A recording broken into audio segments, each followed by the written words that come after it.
माधव को भय था कि वह कोठरी में गया तो घीसू आलुओं का बड़ा भाग साफ कर देगा। दोनों जल्दी जल्दी आलुओं को आग से उठाकर खाने लगे। आलू खाकर दोनों ने पानी पिया और वही अलाव के सामने अपनी धोतियां ओढ़कर पांव पेट में डेल सो गए। सवेरे माधव ने कोठरी में जाकर देखा तो बुधिया मरी पड़ी थी। माधव भागा हुआ घीसू के पास गया और दोनों जोर जोर से छाती पीटकर रोने लगे। उनका रोना धोना सुन पड़ोसी उन्हें समझाने लगे। बाप बेटा रोते हुए गांव के जमींदार के पास गए। वो इन दोनों की सूरत से नफरत करता था।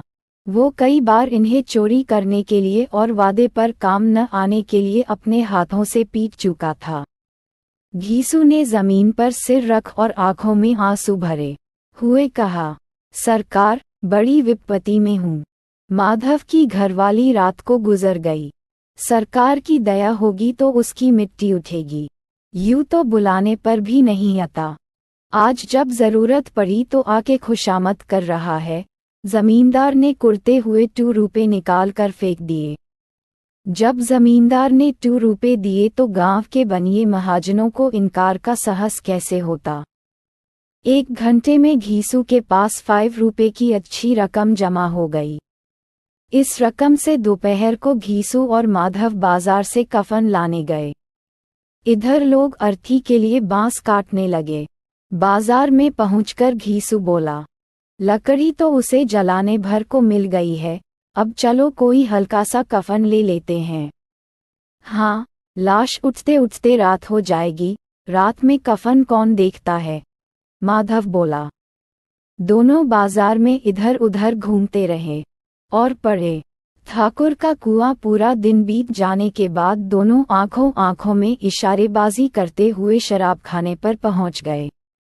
वहां से शराब की बोतल खरीदी और बरामदे में बैठकर शांतिपूर्वक पीने लगे। जल्द ही दोनों को सरूर हो गया। घीसू बोला, कफन लगाने से क्या मिलता, आखिर जल ही तो जाता। इस पर बेटे ने कहा, लेकिन लोगों को क्या जवाब देंगे। घीसू बोला, कह देंगे कि रुपए गुम गए, बहुत ढूंढा पर मिले नहीं। बड़ी अच्छी थी बेचारी, मरी भी तो खूब खिला पिला के। आधी बोतल से ज्यादा उड़ाने के बाद घीसू ने दुकान से 2 सेवपुरियां, चटनी, अचार और कलेजियां मंगवाए। माधव पूरा 1.5 रुपया खर्च करके सामान ले आया। अब सिर्फ थोड़े से ही पैसे बचे थे। न जवाबदेही का कोई खौफ था, न बदनामी की फिक्र। इस सब भावनाओं को इन्होंने बहुत पहले ही जीत लिए था। एक क्षण के बाद माधव के मन में शंका जागी।